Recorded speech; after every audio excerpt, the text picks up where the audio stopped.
हंसी स्वामी थोड़ा सा हंसी।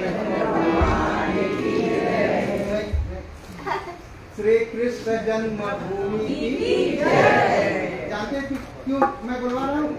आप जानते हैं भगवान कृष्ण जहाँ पैदा हुए थे, जो मंदिर था, जो जेल थी, उसको एक मुसलमान राजा ने तोड़ करके उसके ऊपर मस्जिद बना दी है। ठीक है, नीचे अभी तक भगवान है। मथुरा कौन कौन गए हैं? हाँ देखिए, आप लोग जानते हैं, जब आप ऐसे गुफा में से जाएंगे तो देखेंगे कृष्ण भगवान नीचे बैठे हैं और उनके ऊपर मस्जिद है अभी तक। ऐसे अयोध्या में भी था, नीचे भगवान राम बैठे थे, ऊपर मस्जिद थी। 500 बरस लगा लड़ते लड़ते, आने वाले साल वो मंदिर बनेगा। ठीक है, अब हमारा दूसरा प्लान, मेरा प्लान भी है, इसलिए मैं कहता हूँ मेरा प्लान है। हाँ? तो राम जी हमारे बाप जी हैं, हमारे भगवान जी हैं। तो मैंने कहा कुछ भी हो जाए, मैं जो है 84 से लड़ाई शुरू हुई स्वामी जी, अब जा करके हम जीते हैं। और 84 से लेकर के 98 तक बनारस से अयोध्या 300 किलोमीटर है।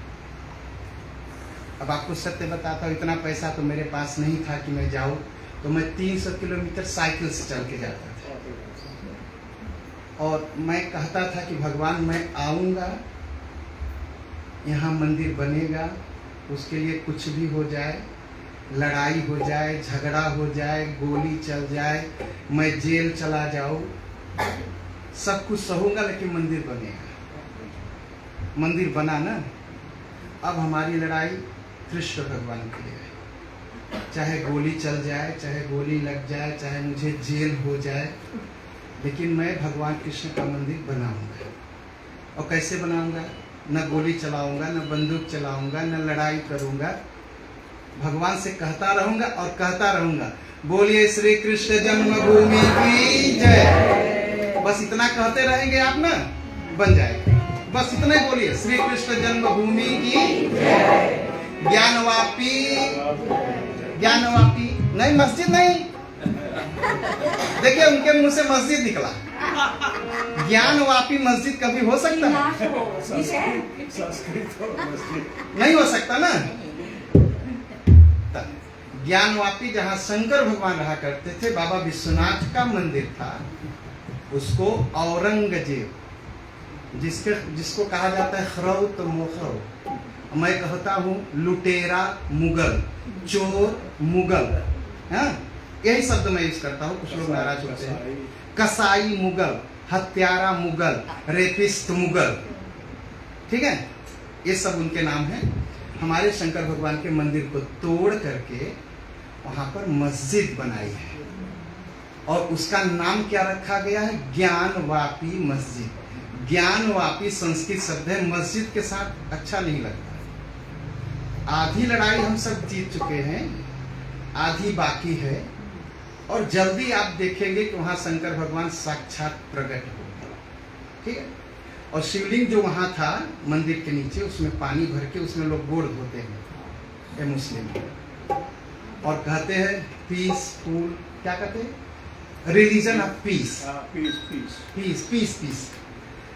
तो आधी लड़ाई अब तो बंद हो गया, लेकिन जल्दी से जल्दी वहां में मंदिर बनेगा, और हम लोग जल्दी से मंदिर बनाएंगे। इसलिए बोलिए काशी विश्वनाथ की, श्री कृष्ण जन्मभूमि की, राम जन्मभूमि की। अच्छा बहन जी बैठ जाइए। ये तो 3 मंदिर की बात मैंने बताया। 80,000 मंदिरों की लिस्ट मेरे पास है, एक तो नहीं, 80,000 मंदिरों की मेरे पास लिस्ट है, जिसको तोड़ करके मस्जिद बनाया गया है। ठीक है, और मेरा संकल्प है अभी 3 नहीं, अभी मुझे 80,000 मंदिर लेना है। मैं किसी का लूटने नहीं जा रहा हूँ, मैं अपना माल ले रहा हूँ, मेरा मंदिर है। मैं किसी को तोड़ने नहीं जाऊँगा, लूटने नहीं जाऊँगा, लेकिन मैं अपने 80,000 मंदिर लूँगा। और जब से मैं इस देश में हूँ तब से मैं ये बात कहता हूँ और मैं लेकर रहूँगा। बस आप लोग जय बोलते हैं, ठीक? बोलिए श्री कृष्ण जन्मभूमि की जय। एक भजन हम लोग सुनेंगे, उसके बाद फिर करेंगे।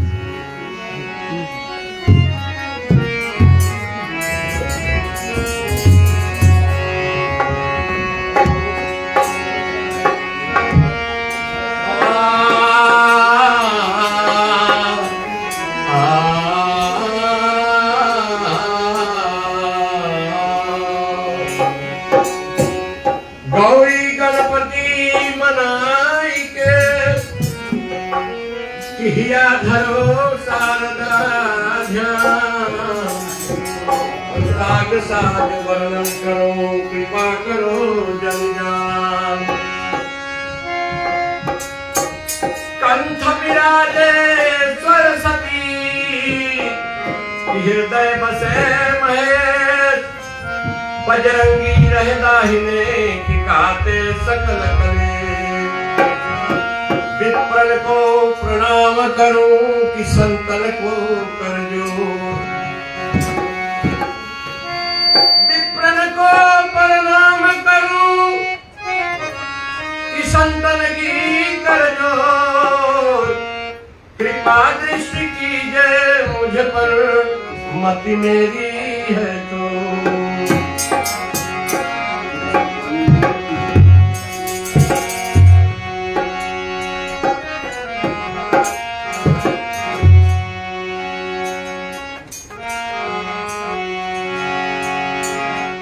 भजन करो, भोजन करो और गाओ ताल तरंग।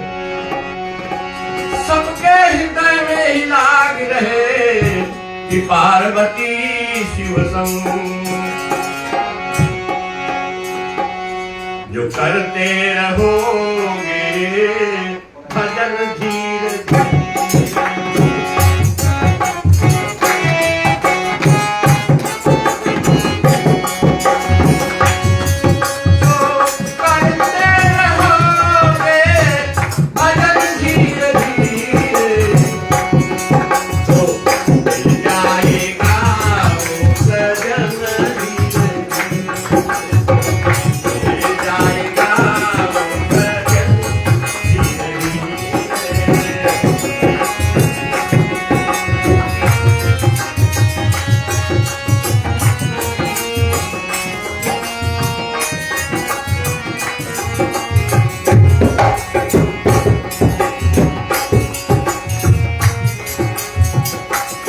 मिलने के दिल में तेरी तमन्ना।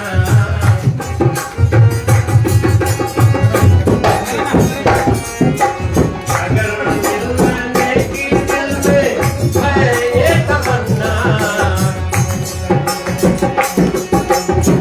करो शुद्ध अपना।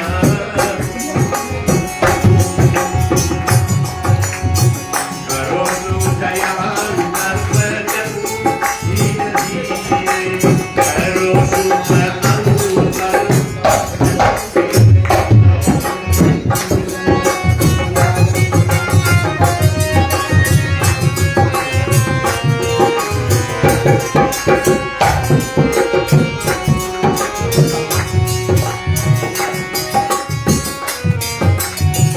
कोई काम दुनिया में मुश्किल नहीं है। कोई काम दुनिया में,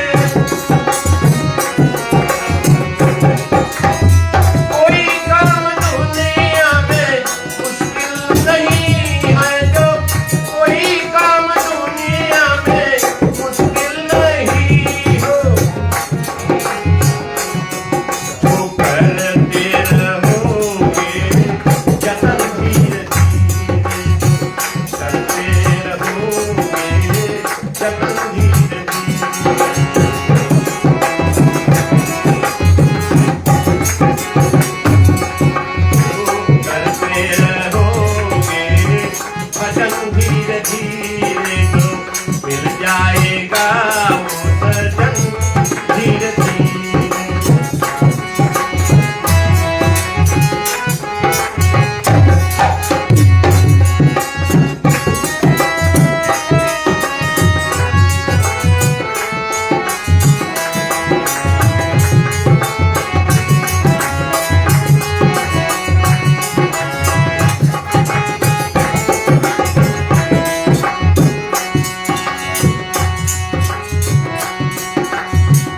करो प्रेम भक्ति पूजा हरि का, करो प्रेम भक्ति पूजा प्रभु का, करो प्रेम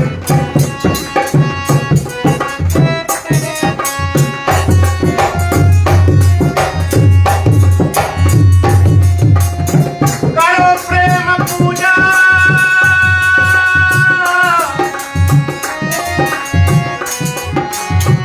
करो प्रेम भक्ति पूजा हरि का, तो मिल जाएगा वो रतन धीरे धीरे, मिल जाएगा वो रतन धीरे धीरे। जो करते रहोगे भजन धीरे धीरे, तो मिल जाएगा वो रतन धीरे धीरे, मिल जाएगा वो रतन धीरे।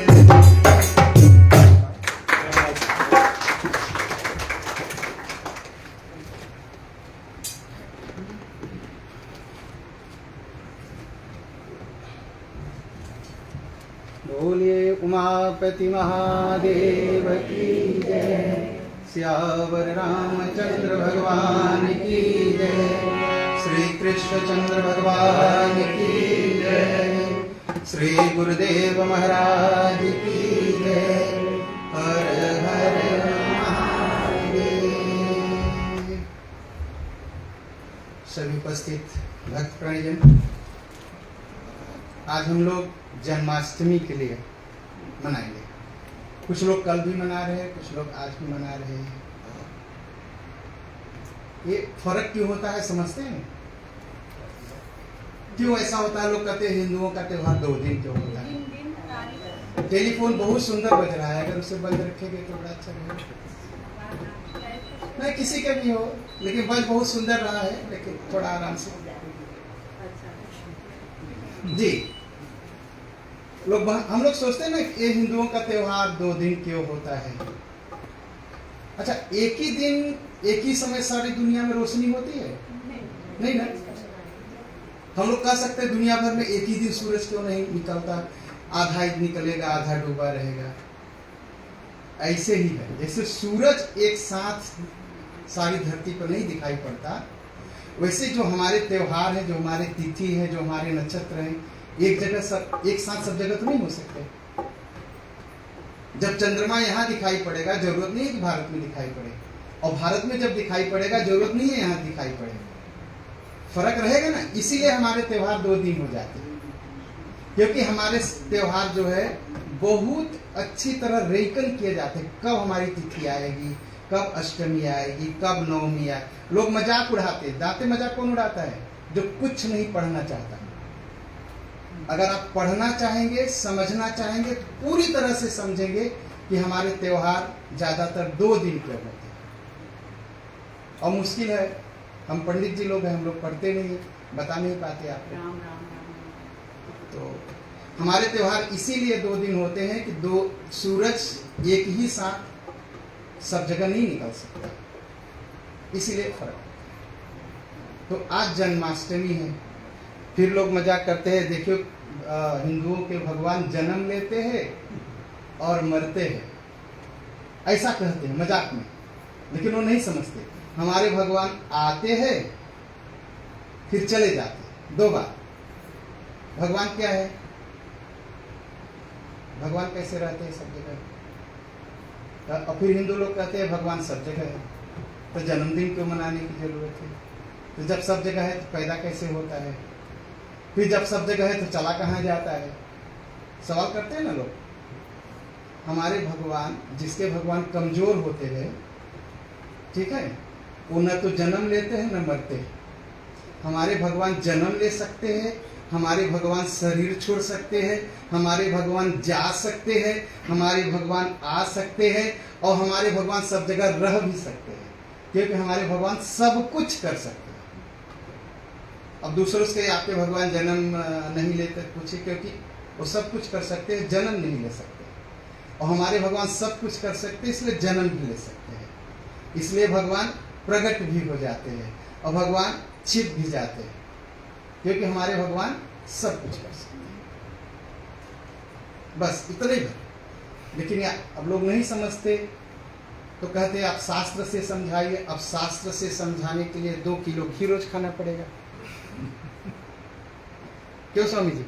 मूढ़ हृदय नहीं चेत जो गुरु होई बिरंची सम। कितना समझाएंगे, जो समझना ही नहीं चाहता तो आप समझाते रहिए। तो भगवान मिलते कैसे हैं? भगवान 4 चीज से मिलते हैं, जो स्वामी जी बता रहे। आज 9 दिन हो गया स्वामी जी को कथा सुनाते, और आप जानते हैं खूब कथा होती है, खूब संत लोग आते हैं, सब अपने अपने ढंग से कहते हैं कथा को। और स्वामी जी का जो तरीका है, जो शास्त्र में लिखा है उसको बताना, और जो शास्त्र में लिखा है उसको ही जानने से हमारा भला होगा। कभी कभी लोग कहते हैं मैं तो कथा सब सुन लिया। हो ही नहीं सकता, कि तो कहाँ कथा खत्म होगी? रामायण शतकोटि अपारा, 7 करोड़ रामायण है, 50,000 दिन हमारी जिंदगी है। बताइए एक दिन में कितना रामायण पढ़ेंगे आप? 100 करोड़ रामायण। 100 करोड़ मतलब 100 मिलियन नहीं, कितना? 1000 मिलियन स्वामी जी? 1000 मिलियन रामायण है, और 40,000 दिन हम जीते हैं। कितना रामायण पढ़ेंगे? नहीं जान पाएंगे। और लोग कहते हैं मैं कथा सब जानता हूं। हो ही नहीं सकता, कभी नहीं हो सकता। जितना रामायण है अगर उठा के एक बार यहां से उठा के यहां रखिए और जिंदगी भर रखते रहिए, जिंदगी खत्म हो जाएगी, अभी रामायण नहीं पूरे रख पाएंगे। इतनी कथाएं हैं, इतनी कथा। हरि अनंत, हरि कथा अनंत। कभी हो ही नहीं सकता, कभी नहीं हो सकता। तो इसलिए क्या है, कथाओं को सुनते रहना चाहिए। तो मैं कह रहा था स्वामी जी बहुत अच्छी कथा कहते, अभी कल भी कहेंगे, परसों कहेंगे। 20 तारीख को स्वामी जी के साथ हम लोग मिलकर हवन करेंगे। जो लोग हवन में भाग लेना चाहते हैं वो अपना नाम दे सकते हैं, जिससे हम लिस्ट बना सके। हाँ, कितने लोग रहेंगे लगभग। तो 20 तारीख को शनिवार है, आप सब आइए और हवन में भाग लीजिए। और यह कथा जो हो रही है शिव महापुराण की कथा। 11 रुद्र होते हैं, इसलिए 11 दिन की कथा है। और अभी 7 दिन भागवत होगी दूसरे मंदिर में, फ्रोनियन में। और आप सबको न्योता है। आप कहेंगे पंडित जी बहुत दूर है, और बंसी ने बहुत महंगा है ना? बंसी ने महंगा नहीं महंगा, जो 1 रुपए का मिलता था 2 रुपया का मिलता है। जहां 10 रुपया लगता था जाने में, वहां 20 रुपया लग जाता है। लेकिन बात सही है, लेकिन हम लोग फकांसी खूब जाते हैं ना, चाहे कितना भी महंगा हो जाए। तो मंदिर भी जा सकते हैं। जब हम फकांसी जा सकते हैं इतनी महंगाई में, तो हम मंदिर भी जा सकते हैं। कोई बहाना नहीं चलेगा, एकदम ठीक। तो भगवान कैसे मिलते हैं? 4 चीज से, नाम, रूप, लीला और धाम। मैं छोटी सी अपनी बात कहूंगा, फिर मैं स्वामी जी हम सबको कथा सुना। क्या करना चाहिए? नाम, रूप, लीला और धाम। ये 4 चीज का सहारा लीजिए, भगवान निश्चित मिलेंगे। जब रामकृष्ण परमहंस को मिले हैं, राम प्रसाद को मिले हैं, हनुमान प्रसाद पोद्दार को मिले हैं, हमारे गुरु जी को मिले हैं, तो हमको क्यों नहीं मिलेंगे? हमने कौन सा बड़ा पाप किया? हमें नहीं मिलेंगे। ये विश्वास के साथ भगवान का नाम लीजिए। लेकिन बड़ी मुश्किल होती है। सब कुछ हम कर सकते हैं, गाली दे सकते हैं, मारपीट कर सकते हैं, निंदा कर सकते हैं, लेकिन नाम लेना बड़ा मुश्किल होता है। कहते हैं पंडित जी टाइम ही नहीं। अरे जब गाली देखने का टाइम मिल गया तो नाम लेने के लिए कौन सा मुश्किल है? होता है ना? और बिना सोचे हम गाली दे देते हैं, निंदा कर लेते हैं। इसे बिना सोचे नाम लीजिए, मत सोचिए। 10 माला 5, स्वामी जी कह रहे थे, जो बिना सोचे दे रहा है, बिना गिने, तो उसका नाम गिन के क्यों लूं? लेते रहो, लेते रहो, लेते रहो। और दूसरा है रूप भगवान। भगवान कितने सुंदर सजे हैं। विद्या जी बहुत बढ़िया सजाती है ना, और लोग भी हेल्प करते हैं, सबके लिए ताली है। तो भगवान के रूप का दर्शन करिए। अच्छा, अब कहेंगे टाइम नहीं मिलता, हम समुद्र देखने जाते हैं, हम पहाड़ देखने जाते हैं, हम जंगल देखने जाते हैं ना।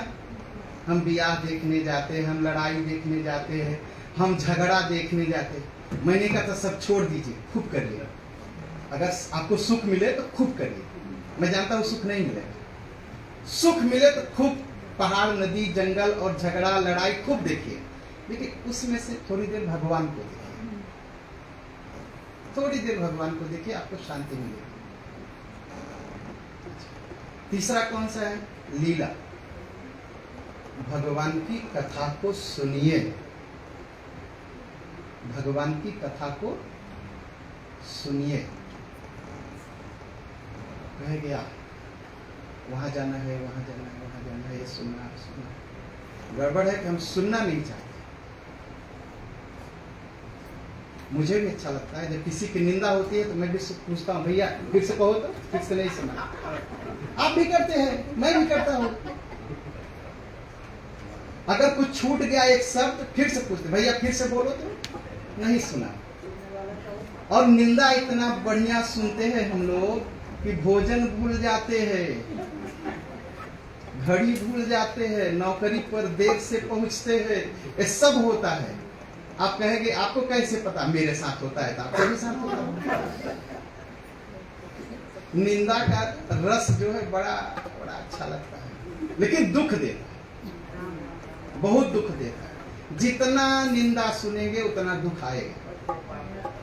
अगर हमारे आपके जीवन में दुख है तो हमने निंदा सुनी, पर निंदा सम अघन गरीसा, क्योंकि उससे बड़ा पाप संसार में है ही नहीं। निंदा सुनना और निंदा करना। अगर हमारे जीवन में दुख है तो हमने निंदा सुनी है, कथा नहीं सुनी, इसलिए दुख। तो क्या करना चाहिए? भगवान की कथा सुननी चाहिए। नाम, रूप, लीला और धाम।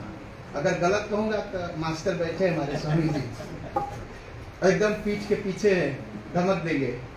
ठीक से। धाम, धाम क्या है? भगवान ने जहां जहां लीला की है वहां जाके रहना। अब कहेंगे पंडित जी हम तो हालैंड में रहते हैं, यहाँ कौन भगवान ने लीला की है? भगवान ने यहाँ भी लीला की। संसार का कोई ऐसा कोना नहीं है जहां भगवान न पहुंचे हो। संसार का कोई ऐसा कोना नहीं है जहां भगवान न पहुंचे हो। यूरोप में भी कुल 500 मंदिर हुआ करते थे शंकर भगवान के। 500, एक दो नहीं, 500 बड़े मंदिर थे। और किसने बनाया था? राजा केतुमाल ने बनाया था। राजा कहेंगे पंडित जी लिखा कहाँ है? श्रीमद् भागवत महापुराण में लिखा है, महाभारत में लिखा है। राजा केतुमाल हुए थे जिन्होंने यूरोप को बसाया था। आप कहे थे आप तो झूठ बोलते हैं पंडित जी। अरे मैं लिखी हुई बात कहता हूँ, मैं अपने मन की बात नहीं करता, लिखी हुई बात कहता हूँ।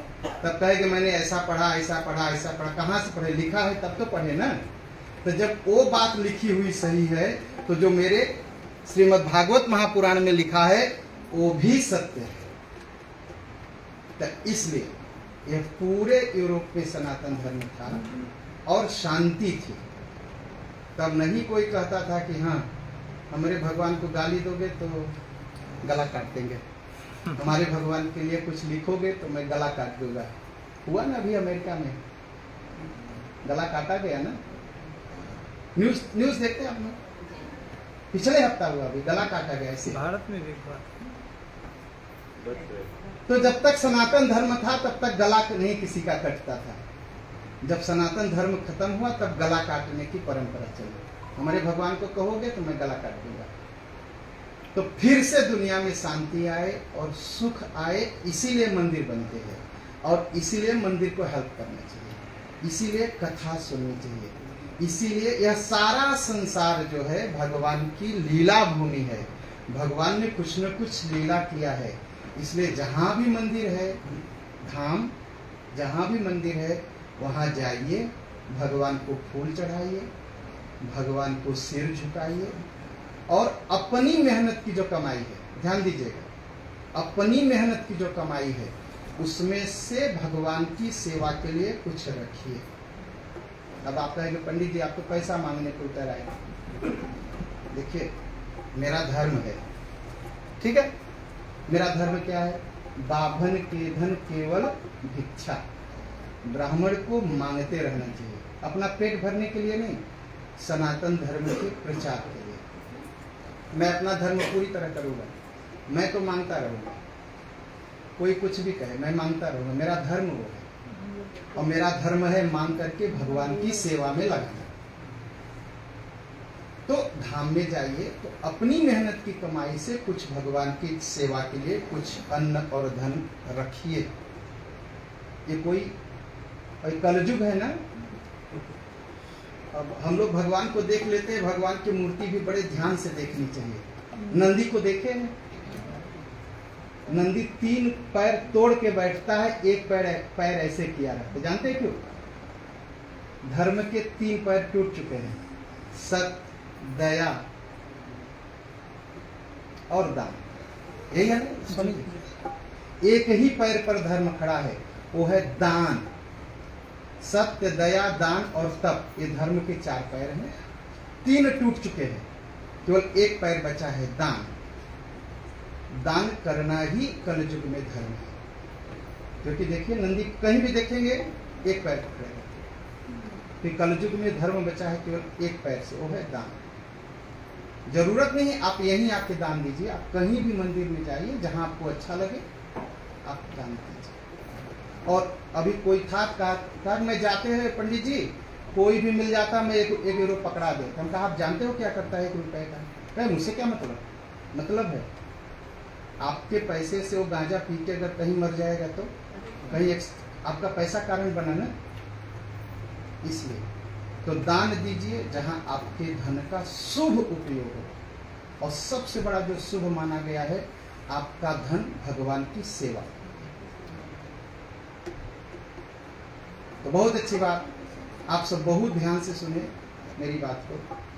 अब हम स्वामी जी महाराज से प्रार्थना करेंगे कि आज भगवान कृष्ण के जन्म की कथा,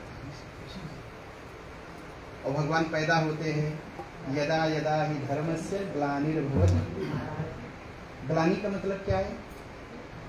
ग्लानि का मतलब नहीं कि धर्म खत्म हो जाता है या धर्म समाप्त हो जाता है। धर्म को ग्लानि लगती है, धर्म दुखी होता है। क्यों दुखी होता है? धर्म, ग्लानि का मतलब है शर्म लगती है धर्म को। जब कोई साधु के वेश में पाप कर्म करता है तो धर्म शर्माता है। जब कोई रावण अपने नाम के आगे पंडित रावण लिखता है, दूसरे का धन और स्त्री का हरण करता है, तब धर्म की ग्लानि होती है। जब कोई कंस अपनी बहन को प्रेम से रथ में बैठाता है और अगले ही मिनट उसका सिर काटने के लिए तैयार होता है, तब धर्म शर्माता है। तो धर्म समाप्त नहीं होता, धर्म को शर्म लगती है। और जब जब धर्म को शर्म लगती है तब तब भगवान का अवतार होता है। तो आगे स्वामी जी हम सबको सुनाएंगे भगवान की कथा, और हम लोग भाव और श्रद्धा के साथ भगवान की कथा सुनेंगे। उसके बाद हम सब भगवान को पालना झुलाएंगे, आरती करेंगे, प्रसाद लेंगे, भोजन करेंगे।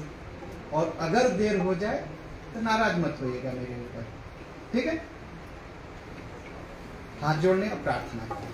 ओम गुरुर्ब्रह्मा गुरुर्विष्णु गुरुर्देवो महेश्वरः गुरुर्साक्षात् परब्रह्म तस्मै श्री गुरुवे नमः। तस्मै श्री गुरुवे नमः। व्यास जी महाराज।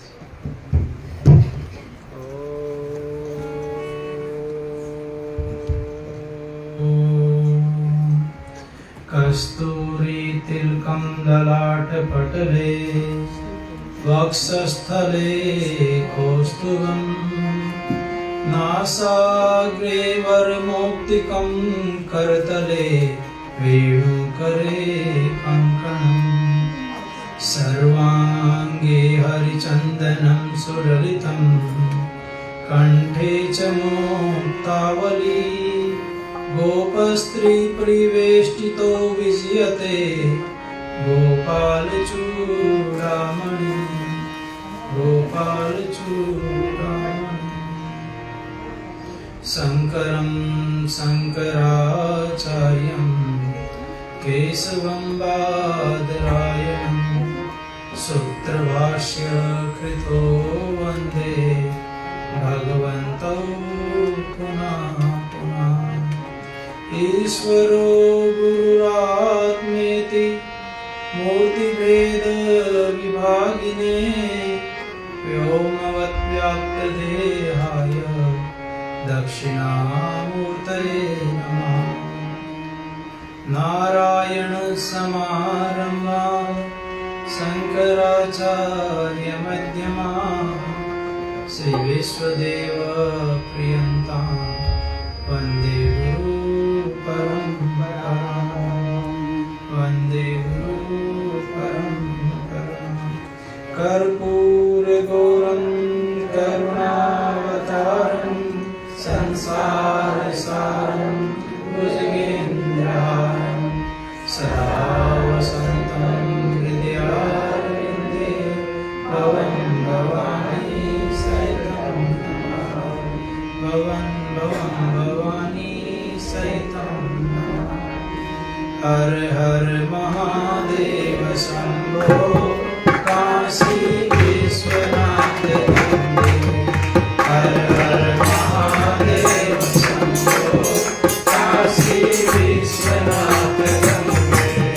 काशी विश्वनाथ वन्दे काशी अमरनाथ वन्दे। हर हर महादेव शम्भो काशी विश्वनाथ वन्दे। हर हर महादेव शम्भो काशी विश्वनाथ वन्दे। हर हर महादेव शम्भो काशी विश्वनाथ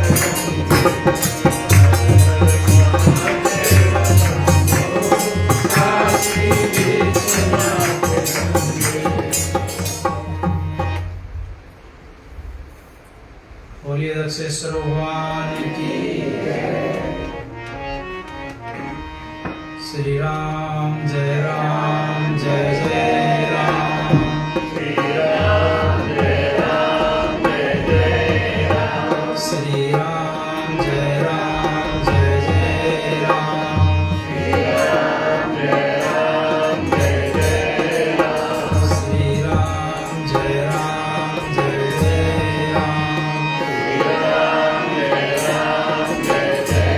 राम। धर्म की अधर्म का प्राणियों में विश्व का सनातन धर्म की अनंतांत यति चक्र चूड़ामणि स्वामी श्री विश्वदेवानंद जी महाराज की पूज्य स्वामी ब्रह्म स्वरूपानंद जी महाराज की नमः पार्वती पते हर हर महादेव। आज के आनंद की आचार्य जी ने बहुत अच्छी बात कही।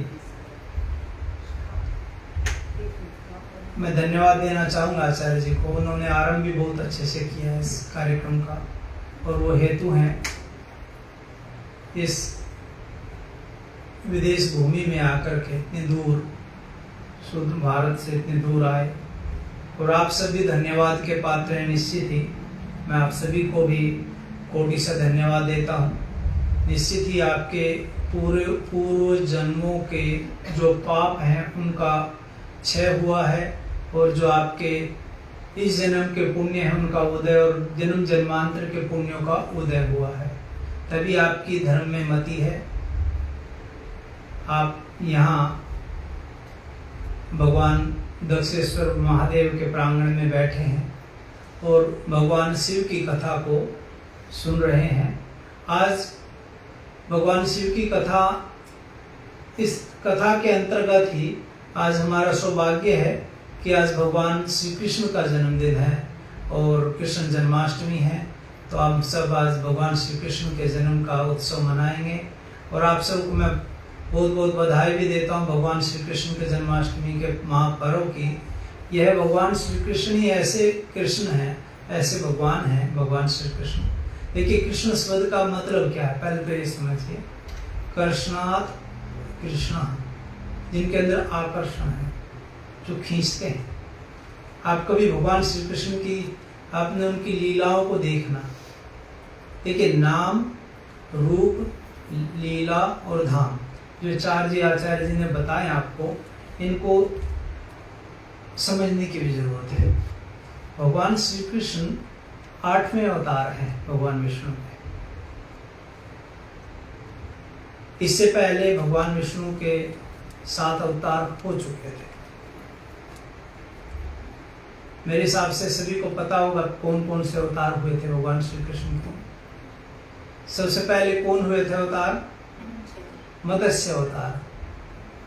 मत्स्य कहाँ रहते हैं? मछली कहाँ रहती है? जल में रहती है। तो सबसे पहले जो अवतार हुआ वो जल में हुआ। जल के बाद फिर कूर्म अवतार हुए। वो जल के अतिरिक्त कूर्म जो होता है कच्छप, वो क्या है कि भूमि पे भी चल सकता है और पानी में भी रह सकता है। फिर ये उसके बाद देखें तो फिर तीसरे अवतार कौन से हुए? वाहरा अवतार। ये कर्मशः आप ये देखिए उनकी कलाएं बढ़ती गई। यहाँ भगवान श्री कृष्ण कलाओं की दृष्टि से षोडश कला संपन्न है। जिनको पूर्ण अवतारों में पूर्ण कला, जिनकी सारी की सारी कलाएं जिनके पास हैं, वो भगवान श्री कृष्ण है। और भगवान श्री कृष्ण देखिए ऐसा अद्भुत व्यक्तित्व है भगवान श्री कृष्ण का। वो समर्थ होते हुए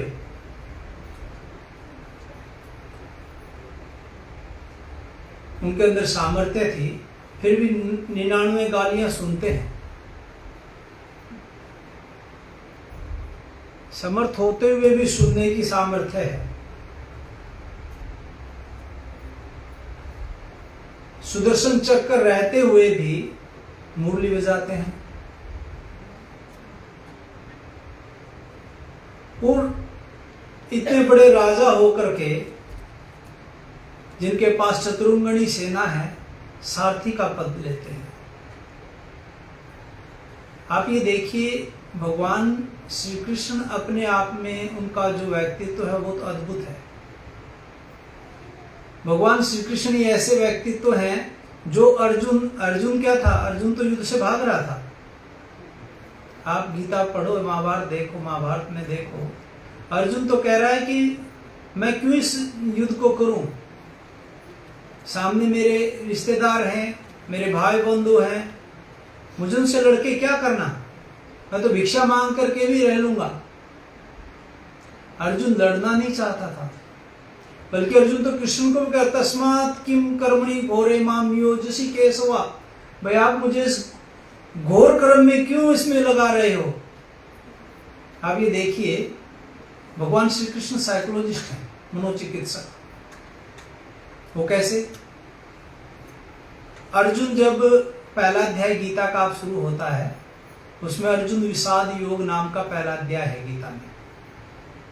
गीता भगवान श्री कृष्ण गीता के वक्ता हैं।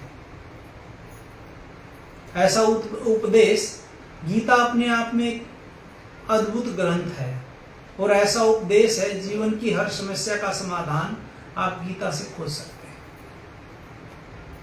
हमारे जीवन में कोई भी क्वेश्चन यदि उठता है, आप गीता पढ़ें तो आपको गीता में उसका आंसर मिल जाएगा। ये तो भगवान की लीला है।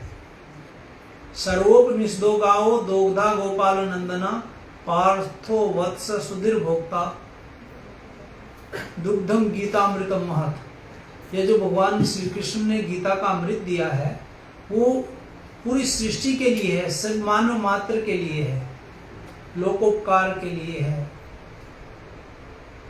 कितनी सदियां बीत गई, वो आज भी वैसे के वैसा उतना ही लाभकारी है जितना अर्जुन के लिए लाभकारी था। उसमें कोई कमी नहीं, उसकी प्रशासनिकता, उसकी प्रामाणिकता या उसकी जो लाभ देने की सामर्थ्य है वो कम नहीं हुई। उसका रंग फीका नहीं पड़ा अभी। भगवान श्री कृष्ण अर्जुन को लेके आते हैं, नहीं लड़, ये धर्म युद्ध है, तुम्हें लड़ना ही पड़ेगा। उसके हर क्वेश्चन का, जितने भी क्वेश्चन कर रहे हैं सभी का जवाब दे रहे हैं। सब जगह उसको घुमा करके एक ही भगवान श्री कृष्ण का लक्ष्य है कि ये युद्ध करे, और युद्ध में आप सभी जानते हो युद्ध में विजय किसकी हुई है। तो अद्भुत भगवान श्री कृष्ण का व्यक्तित्व, जो युद्ध में भी, युद्ध भूमि में खड़ा होकर के भी उपदेश देने की सामर्थ्य रखता हो, वो दिया उन्होंने उपदेश कृष्ण अर्जुन को, और अर्जुन युद्ध लड़ा भी। वही अर्जुन है जो दुर्योधन के यहां शांति का प्रस्ताव लेके जाता है। क्या व्यक्तित्व है, कहां एक तरफ युद्ध करने के लिए लगा रहा है युद्ध में, एक तरफ शांति का प्रस्ताव भी लेके गए हैं।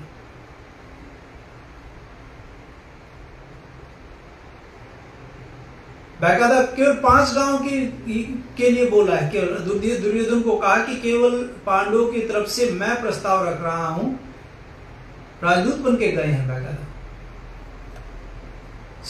शांति के लिए। तो कृष्ण शांति दूत है, और आज के समय में, आज का जो वातावरण है, इसमें शांति की बड़ी आवश्यकता है। लेकिन और दूसरा व्यक्तित्व है, वही कृष्ण वृंदावन में रास कर रहा है। वही कृष्ण कथा हम सुनाएंगे, थोड़ा सा शुरू में, माने उनका जो जन्म से पूरा बताएंगे। पहले थोड़ी सी चर्चा उनकी लीलाओं की कर लें। जन्म तो आज होना ही है उनका, ये तो होता है, कई हजार सालों से चल ही रहा है। छोटी सी लीला उनके स्मरण आई मेरी। भगवान क्यों आचार्य जी ने जो कहा, धाम का कितना महत्व है, नाम का कितना महत्व है, रूप का कितना महत्व है, उनकी लीला का कितना महत्व है। भगवान श्री कृष्ण, भगवती यशोदा उनके ऊपर से दिए उतार करके, जैसे वो वारते हैं ना, दिए वार करके भगवान श्री कृष्ण के ऊपर से, और यमुना जी में बहा रही है, और उनका ध्यान भगवान श्री कृष्ण की तरफ नहीं है, उन दियों की तरफ हो गया, उस कर्म कांड की तरफ हो गया, जो करना था, जो उनको वार करके करना है, उसकी तरफ हो गया। भगवान से ध्यान हट गया थोड़ी देर के लिए। तो भगवान ने क्या किया, भगवान बहुत छोटे हैं, बहुत ही छोटे हैं, बाल लीला कर रहे हैं वृंदावन में। तो गोकुल में तो बहुत छोटे थे ना भगवान, तो वो अपने नन्हे पैरों से जो जमुना जी के किनारे जो दीपक, भगवती जो उनकी माता जी दीपक को पानी में बहा रही थी, उस दीपकों को पकड़ लेते हैं और बाहर ला कर रख देते हैं। उधर माता करती जा रही हो, पकड़ करके बाहर निकालते जा रहे हैं। अब जब माता ने सारे दीपक बहा लिए, तो जब देखा माता ने रही, तो सारे पकड़ के इसने बाहर रख दिए। उन्होंने कहा, ये क्या कर रहे हो? तो भगवान ने कहा, कम से कम जो मेरे सामने, उसको तो मैं डूबने नहीं दूंगा। आप समझ गए कितनी बड़ी बात है। भगवान के जो सामने है, भगवान के जो धाम में जाते हैं, या भगवान के, जैसे अभी आज भगवान का ये दिव्य जन्मोत्सव है, भगवान की जो, देखिए आप उनको देख रहे नहीं देख रहे, लेकिन वो तो देख ही रहा है। वो सर्वांतर्यामी है, वो सबको देखता है, सबकी हालत का पता है, कौन कहाँ है, कैसा है, सबका पता है, तो जानते हैं। तो भगवान की हमें क्या करना है, जैसे अर्जुन ने एक ही बात कही, शिष्यस्तेयं साधि त्वाम माम परपन्नम। जहां भगवान श्री कृष्ण के सामने अर्जुन ने शिष्यत्व स्वीकार किया, उसी के बाद भगवान श्री कृष्ण ने गीता का उपदेश दिया। उससे पहले देख लीजिए, उससे पहले गीता का उपदेश नहीं है, वहां तो केवल अर्जुन को सुन रहा है भगवान। तो हमें भी जब तक हमारा सरेंडर नहीं होगा, शरणागत भाव नहीं होगा उनके प्रति, जब आप शरणागत हो गए, फिर उनकी जिम्मेवारी है सारी। फिर वो कहते हैं, अनन्यास चिंत्यन्तो माम ये जना प्योरपास्ते तेसाम नित्यभियुक्ता नाम योगक्षेम वहम्यहम्। प्रतिज्ञा करते हैं भगवान। भगवान कहते हैं, जो मेरा चिंतन करता है, उनका योगक्षेम की सारी व्यवस्था मैं करूंगा। तो आप ये देखिए, जब आप उनके प्रति शरणागत हो गए, उनका ध्यान चिंतन मनन करने लगे, तो आपके योगक्षेम की व्यवस्था वो करेंगे। ये भगवान की प्रतिज्ञा है, इसलिए भगवान में विश्वास श्रद्धा रखनी चाहिए। और जो भगवान में श्रद्धा विश्वास रखते हैं, ऐसा नहीं है, बहुत लोगों को इसका लाभ मिला है, बहुत लोगों के जीवन में ऐसा अनुभव हुआ है भगवान पे विश्वास रखने का। लेकिन विश्वास दृढ़ होना चाहिए और डगमगा ना, बीच में वो ऐसा ना हो कि 99% भी नहीं चलेगा, वहां 100% चाहिए। He needs 100% डेडिकेशन, पूरा का पूरा संपूर्ण समर्पण। जब आप पूर्ण समर्पित हो जाते हैं तो भगवान फिर अपने आपकी पूरी उनकी व्यवस्था, आपका जीवन की पूरा कार्यभार फिर वो संभालते हैं। चलिए आज भगवान श्री कृष्ण की उसको शुरू करते हैं। आचार्य जी, हम उसी भगवान श्री कृष्ण की जन्मभूमि के अतिरिक्त के पास ही चलते हैं अभी। और हम सभी को भी, मैं सभी से प्रार्थना करूंगा, आप भी अपने मानसिक दृष्टि से, उससे आप यदि नहीं भी गए हैं तो भी ऐसा बताते हैं, कलयुग में मन से पुण्य, मन से चिंतन का पुण्य होता है, नहीं लगता, लेकिन मन से आप अच्छा कुछ सोच रहे हैं, अच्छा कुछ कर रहे हैं तो उसका पुण्य मिलता है। तो हम ऐसा करते हैं, भगवान श्री कृष्ण के जन्म की भूमिका के साथ आगे बढ़ते हैं। क्या हुआ? समय है जब कंस महाबली था, बहुत बलवान राजा था, लेकिन दुष्ट था। उसने अपने पिता को भी जेल में डाल दिया था।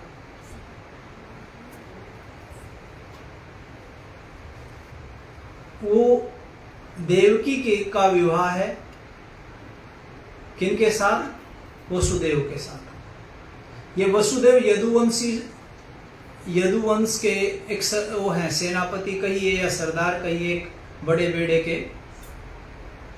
तो उनके साथ देवकी का विवाह निश्चित हो गया था। और विवाह निश्चित क्या, विवाह हो ही रहा था। विवाह होने के बाद ये देखिए, बड़ा आपस में प्रेम है भाई बहन का, इतना प्रेम है कि वो राजा है, उसके यहाँ कोई सारथियों की कमी नहीं है। आप ये सोचिए, जब एक सामान्य धनाढ्य आदमी के यहाँ ड्राइवर हो सकते हैं, तो कंस जैसे राजा के पास सारथी नहीं होंगे क्या? अवश्य थे। लेकिन वो सारथियों को नहीं, अपने आप खुद चला, खुद सारथी बन करके अपनी बहन के विवाह के बाद उसको ले जा रहा है और बड़ा खुश है। तभी आकाशवाणी होती है। आकाशवाणी कहती है, अरे कंस, जिसको तुम ले जा रहे हो उसका 8वां पुत्र तुम्हारी मृत्यु का कारण बनेगा। अब कंस देखिए, जहां प्रेम होता है वहां सरेंडर भी होता है, वहां सब कुछ चल जाता है। लेकिन जहां प्रेम नहीं होता, ये प्रेम दिखावटी प्रेम भी होता है ना, कभी कभी बनावटी होती है कुछ चीजें, और जो चीजें बनावटी होती है ज्यादा नहीं चलती। और जहां अपने पे आ जाती है, जहां स्वार्थ होता है, प्रेम में क्यों भटका? प्रेम आपस में आज के समय में जो आप देख रहे हो, इतने डाइवोर्स होते हैं, इतने लड़ाई झगड़े होते हैं, इतने कोर्ट कचहरी जाते हैं, किस लिए? उसके पीछे मोस्टली स्वार्थ होता है। आदमी अपना ही देखता है। और ये आज से नहीं, ये मानव मस्तिष्क की एक प्रकार से समझिए कमजोरी कहिए इसको, ये सदियों से ऐसे ही होता है। आत्म कामाय पति या पत्नी प्रियम भवति, आत्म कामाय पुत्र प्रियम भवति। हमारे अनुकूल है तो प्रिय है, प्रतिकूल होते ही आप देख लो, कोई भी, इवन पति भी अनुकूल है तो प्रिय है, और पति भी प्रतिकूल हुआ या पत्नी प्रतिकूल हो जाती है, तो जो प्रेम था वो एकदम जैसे कपूर उड़ता है ना, वैसे उड़ जाता है। प्रेम यदि स्वभाव बन जाए तो उसमें क्षमा भाव आता है।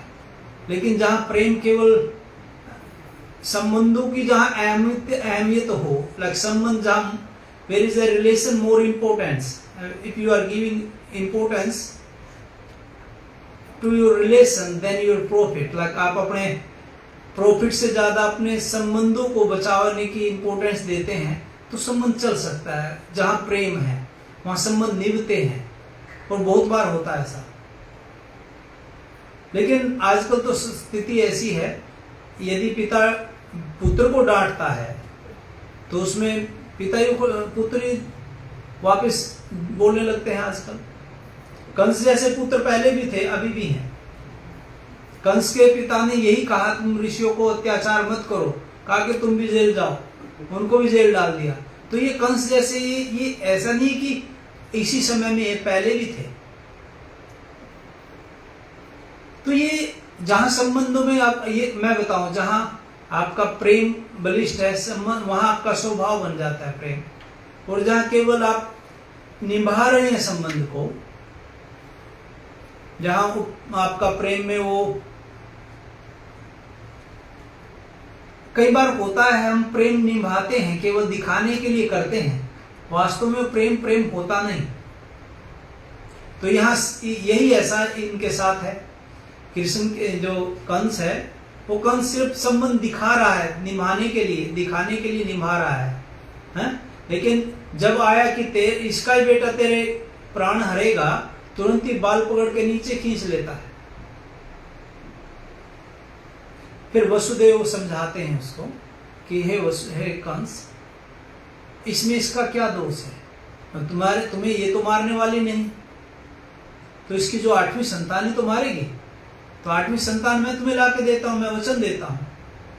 देखिए ये वसुदेव सत्यनिष्ठ हैं, और इतने सत्यनिष्ठ हैं कि कंस जैसे को भी यकीन हो गया कि ये कह रहा है तो निश्चित ही देगा,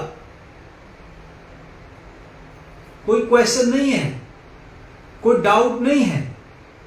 वहां कंस ने कहा कि यदि वसुदेव ने कहा है तो निश्चित ये करेगा, इसलिए भगवान उसके यहां आए हैं। जो अपनी बात का मान रखता है, रखा उन्होंने अपना, वो सत्यनिष्ठ है, सत्य के ही नारायण आते हैं। आचार्य जी एक दिन बहुत सुंदर सत्यनारायण व्रत कथा कह रहे थे, बड़ा सुंदर, बहुत सुंदर बोलते हैं। आप लोगों का इस सौभाग्य कहूंगा मैं, इस क्षेत्र का, इस देश का सौभाग्य है कि आपके यहाँ आचार्य जैसे विद्वान पुरुष हैं जो मर्म को बताते हैं।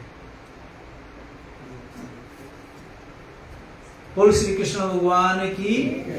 तो यहां क्या हुआ, अभी कंस ने कहा ठीक है मैं आपको छोड़ देता हूं, जाने देता हूं, लेकिन आप निगरानी में रहेंगे। कुछ समय तक उनको महल में रखा गया। जब पहला पुत्र हुआ, पहली संतान हुई, वसुदेव अपने वचन अनुसार उस संतान को लेके जाते हैं। अभी कंस ने उसको मारा नहीं। कंस ने कहा कि 8वें से नुकसान, मुझे परेशानी किससे है, मुझे मारेगा कौन, 8वां मारेगा। इस निर्बल से क्या मुझे वो है, कोई भय नहीं है, वसुदेव ले जाओ। थोड़ी देर में ही नारद जी प्रकट हो जाते हैं, नारायण नारायण करते हुए। नारद जी ने कहा कि जो तुम ये कर रहे हो अच्छा नहीं है। अब कोई लोग पूछते हैं भी नारद जी ने ऐसा कराने की जरूरत क्या थी। देखिए कभी कभी कुछ चीजों की जरूरत होती है। अब आप डॉक्टर के पास जाते हो, कभी कोई फोड़ा हो जाए, किसी को कोई बीमारी हो और फोड़ा है, वो उसको चीरा लगा नहीं सकते, उसको वो नहीं कर सकते, तो क्या करते हैं, दवाई देते हैं उसको, तो उसको पकाया जाए, पकाते हैं ना।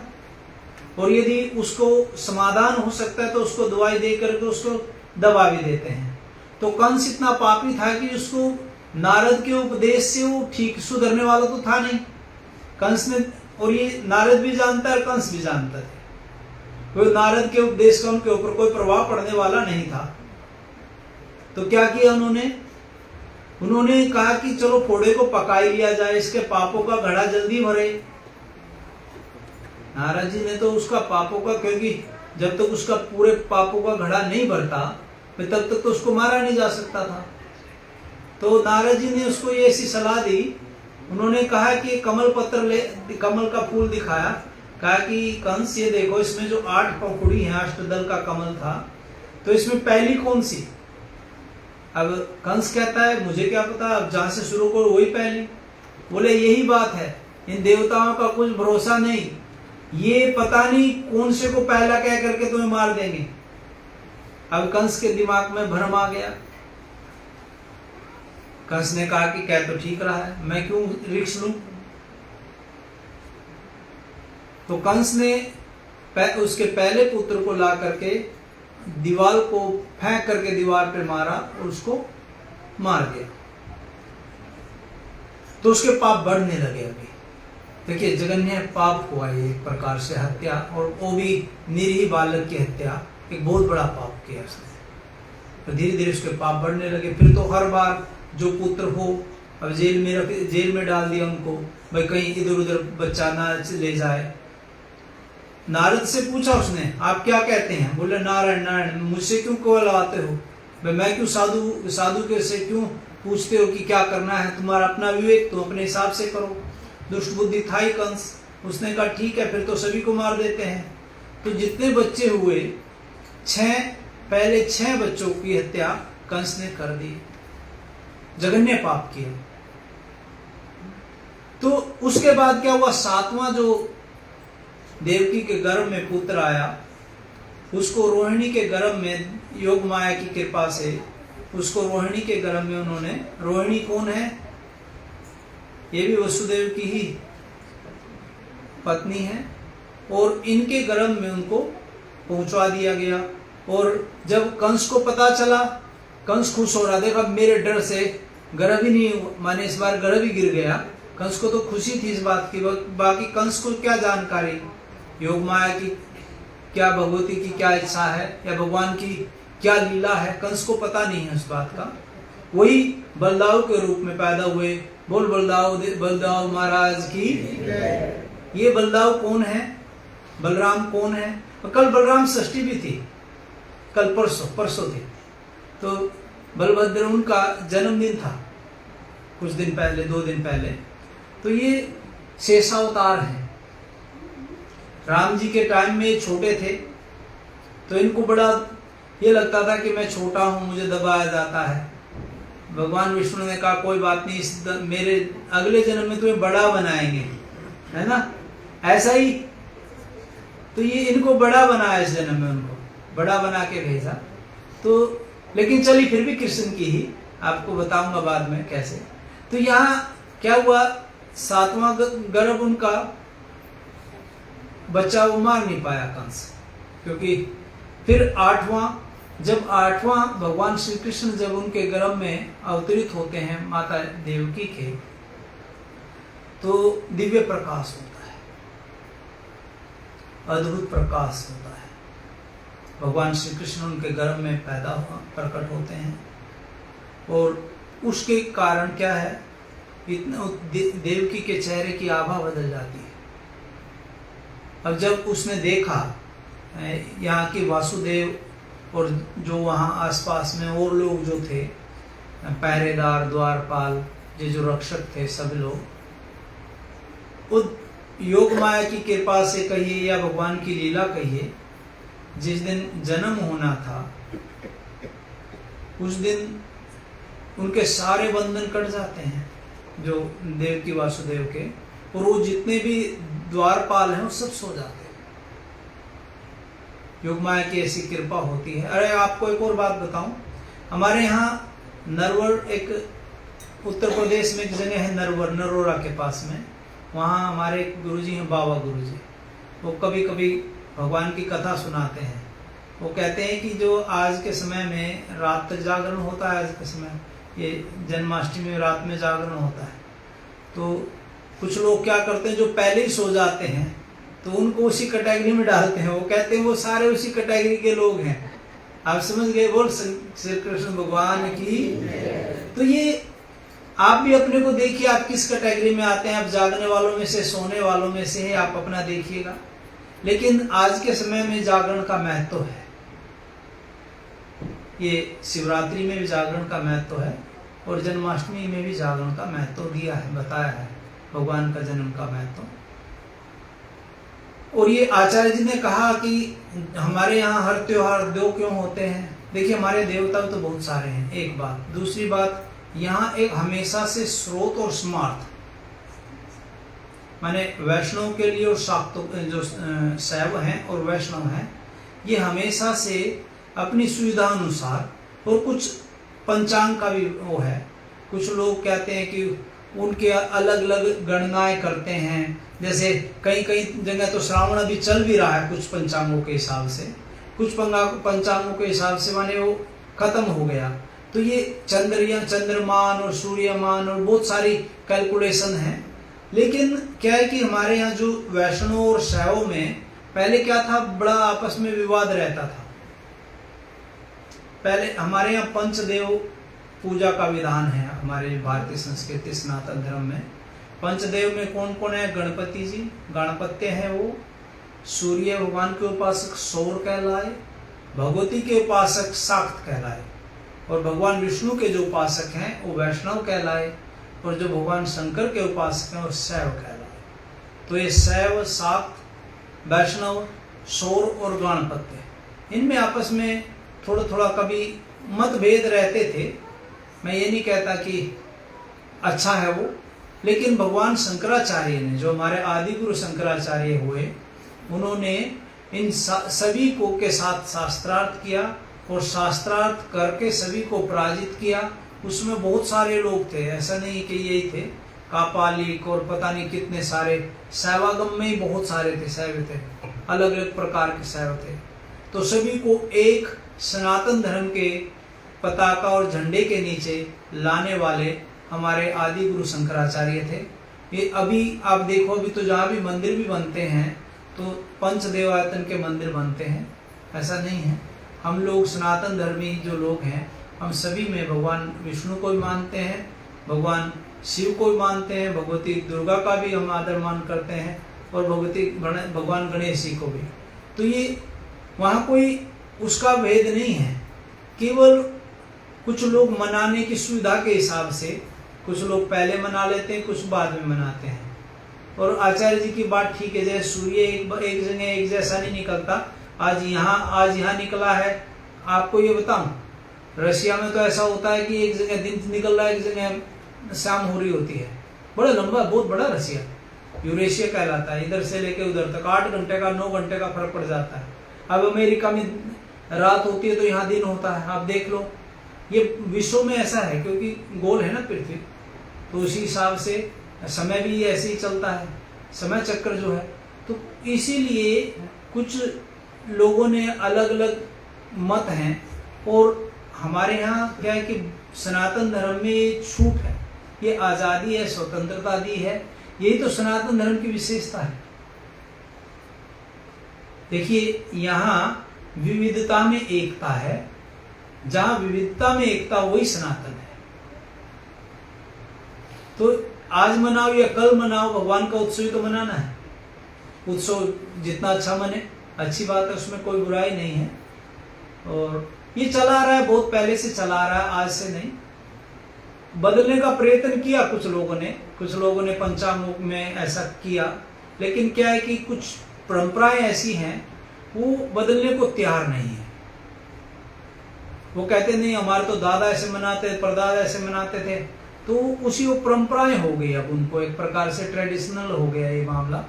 तो इसको इसीलिए वैष्णव अलग मनाते हैं, और हमारे शैव, स्मार्त, और ये अलग अलग उन्होंने तारीख हैं। बहुत सारे हमारे जो त्योहार होते हैं, और उसका आनंद भी। आज 2 दिन लड्डू खाओ भाई, आज हमारे यहाँ खाओ, कल उधर खाना, इसमें क्या बुराई भी क्या है?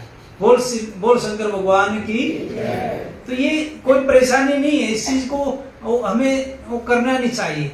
मुख्य हमारा ध्यान रहना चाहिए उत्सव की तरफ। और इस सनातन धर्म ही इतनी सुविधा देता है कि कितने उत्सव मनते हैं सनातन धर्म में। कभी आप शिवरात्रि मना रहे हैं, कभी जन्माष्टमी मना रहे हैं, कभी रामनवमी मना रहे हैं।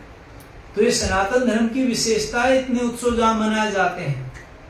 आप और जगह देख लो, मुसलमानों में कितने उत्सव होते होंगे, मुझे तो ये भी नहीं पता उनका ईद और एक दो ईद वगैरह ही होती है, एक दो बस। और क्या होता है विशेष? मोहर्रम हो गया, ईद हो गया, बस ज्यादा ज्यादा यही है। हमारे यहाँ सनातन धर्म में कितने उत्सव आप ये देख लीजिए। आप इसमें ईसाई में भी देख लीजिए, क्रिश्चियनिटी में वो ईस्टर मनाते हैं या क्रिसमस मनाते हैं, और कहाँ कितने हैं फंक्शन उनके यहाँ फंक्शन? 2 4 5 ही होंगे गिने चुने, उसके अतिरिक्त नहीं। लेकिन हमारा सनातन धर्म इतना अद्भुत है, यहाँ आप जब चाहे तब उत्सव मनाइए। ये सनातन धर्म की महिमा है और कोई विरोध नहीं है। आप आज मनाना चाहे आज मनाइए। यहाँ तो उस दिन आचार्य जी कह रहे थे सत्यनारायण भगवान के व्रत के लिए, कह रहे थे यस्मिन कस्मिन दिने, और जिस किस भी दिन आप मनाना चाहो, जिस किस दिन भी आप मनाना चाहो आप मना सकते हैं। ये सनातन धर्म की विशेषता है। तो अभी हम ले चलते हैं आपको पुनः जहां भगवान श्री कृष्ण का जन्म हुआ है। भगवान श्री कृष्ण का जन्म कहाँ हुआ है? मथुरा की जेल में। और हमारा दुर्भाग्य है आज तक भी वो जेल अभी स्वतंत्र नहीं है एक प्रकार से। हम लोगों को वहाँ पूजा या हमारे जो श्रद्धा का जो करने का अधिकार है वो हमारे पास अभी नहीं है ना। और आचार्य जी से ही कह रहे थे कि कृष्ण जन्मभूमि की जय बोलनी चाहिए। बोल कृष्ण जन्मभूमि की जय। तो उसकी जय इसलिए बोल रहे हैं कि वो भी जल्दी अभी कोर्ट में एक्सेप्ट हो गई है अर्जी, उस पर विचार करने के लिए कोर्ट ने अर्जी को एक्सेप्ट कर लिया है। ये अच्छी बात है। और आने वाले समय में जैसे राम मंदिर का मामला निपटा है, वैसे ही कृष्ण जन्मभूमि का भी मामला सुलझ जाएगा। और निश्चित ही वो, क्योंकि उसमें बहुत सारे प्रमाण हैं हमारे हैं, वो हमारे सनातन हमारे हिंदुओं के पक्ष में आना है, तो उसमें कोई संदेह नहीं है। वो होगा, थोड़ा देर होगा लेकिन होगा, निश्चित ही होगा। तो उस जेल से, जिस जेल में कंस ने देव के वसुदेव को रखा था, उस जेल में इतना प्रकाश हुआ, उस प्रकाश के कारण भगवान ने अवतार ले लिया उस दिन। और भगवान ने अवतार लेते हैं, क्या कहते हैं? यहाँ एक मजे की बात है। देखिए हमारे जो कथाकार हैं, या भागवत में भी या महाभारत में भी या अन्य पुराणों में जहां जहां वर्णन आई है, अब जब भगवान श्री कृष्ण उसमें जेल में अवतार लेते हैं तब उत्सव नहीं मनाया जाता। उत्सव तब मनाया जाता है जब वो यशोदा जी के पास पहुंचते हैं।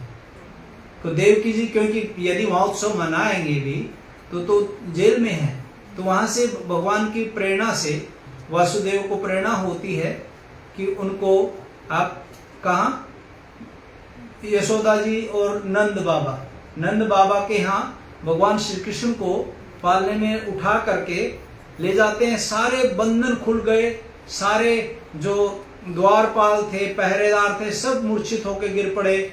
और भगवान को सर पे रख करके वासुदेव चल रहे हैं। यमुना मैया को पार करना पड़ता है, तो यमुना मैया भी भगवान श्री कृष्ण के पैर छूना चाहती है। भगवान श्री कृष्ण के अर्धांगिनी है, तो भी पैर छू करके आशीर्वाद लेना चाहती है। यमुना मैया बड़ी हुई थी भयंकर। और भाद्रपद में तो आचार्य जी वैसे भी जल ज्यादा ही होता है नदियों में, क्योंकि श्रावण भाद्र में बहुत बारिश होती है भारत में, तो नदियों का जल वैसे ही जल स्तर बहुत बड़ा होता है। तो यमुना मैया का जल स्तर बढ़ा हुआ था, लेकिन भगवान श्री कृष्ण के जो ही चरण यमुना के जल को छूते हैं तो यमुना जी उनको रास्ता देती है। शेषनाग आ जाते हैं, बारिश हो रही होती है, भयंकर घनघोर बारिश थी, वो पूरा तूफान था एक प्रकार से, भयंकर चक्रवात जिसको कहते हैं। बारिश हो रही है, तेज हवाएं चल रही हैं, ऐसे टाइम पे भगवान प्रकट होते हैं। तो वहां से क्या होता है, भगवान को नंद बाबा के यहाँ ले जाते हैं। और वहां जब वासुदेव जी उनको रखते हैं तो वहां दूसरी कन्या को देखते हैं, और उस कन्या को उठा करके अपने साथ वो उस जेल में जहाँ थे, मथुरा की जेल में, वहां ले आते हैं। और सारी चीज यथावत जैसे पहले थी। द्वारपाल भी उठ जाते हैं, जो बेड़िया थी वो भगवान की लीला से पुनः आ जाती है, तो बेड़िया और द्वारपाल सब एज इट इज हो जाता है। और जब उसको पता चलता है, कंस को, जो द्वारपाल थे, जो देखने वाले थे, उनको पता चलता है कि जन्म हुआ है और पुत्री का जन्म हुआ है, तो यहाँ कंस को लगता है कि पुत्री कैसे आ गई, आना तो पुत्र था, 8वां तो पुत्र होना चाहिए था। तो लेकिन कंस दौड़ा दौड़ा आता है और उसको जो ही पकड़ करके उठा करके नीचे पटकता है, तुरंत ही वो हाथ से छूट करके ऊपर जाती है और आकाशवाणी, तो वही तो विंध्याचल में बैठती है। आकाशवाणी तेरे कंस, तू मुझे क्या मारना चाहता है? जिसे तू मारना चाहता है तो दूसरी जगह जन्म ले चुका है। बोल श्री कृष्ण भगवान की।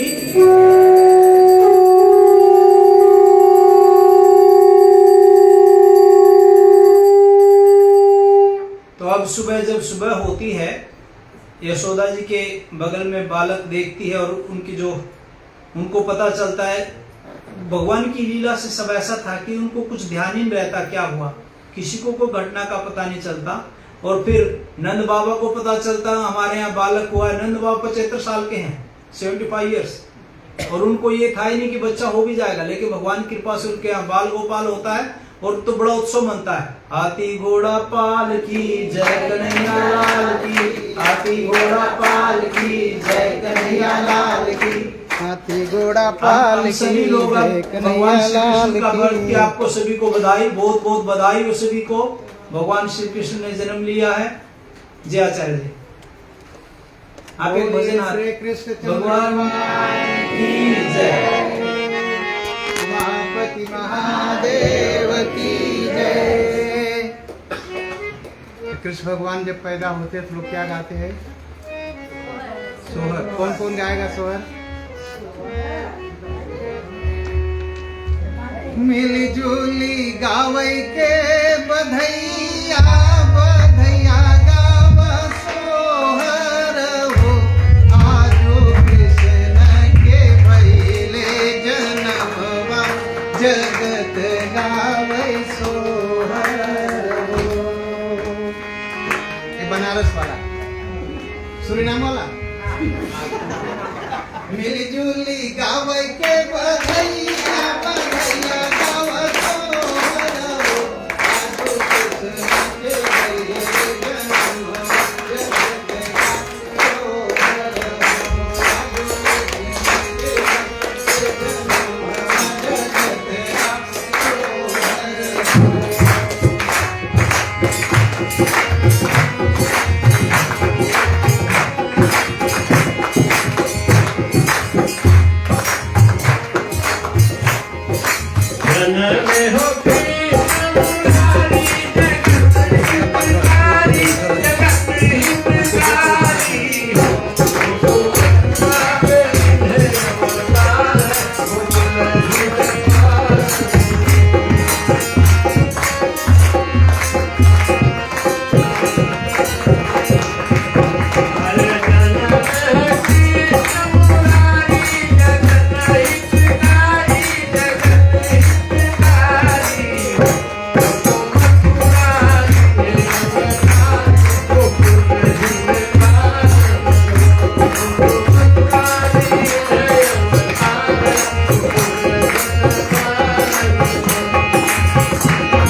जन्मी है कृष्ण कन्हैया गोकुल बाजे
पालना में झूलावे जसोदा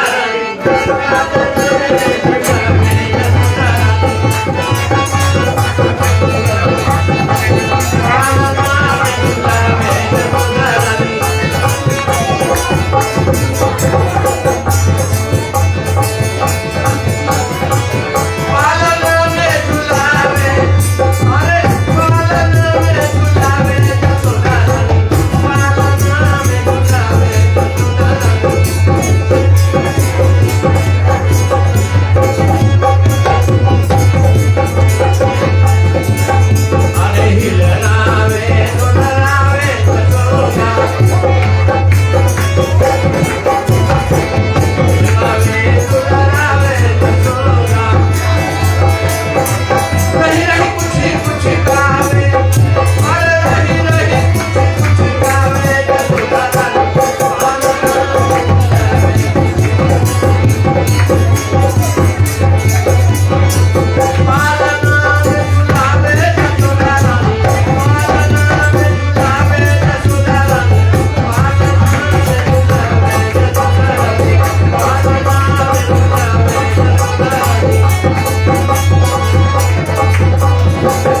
अरे जोगिया रे मोरे मन के भावे दमन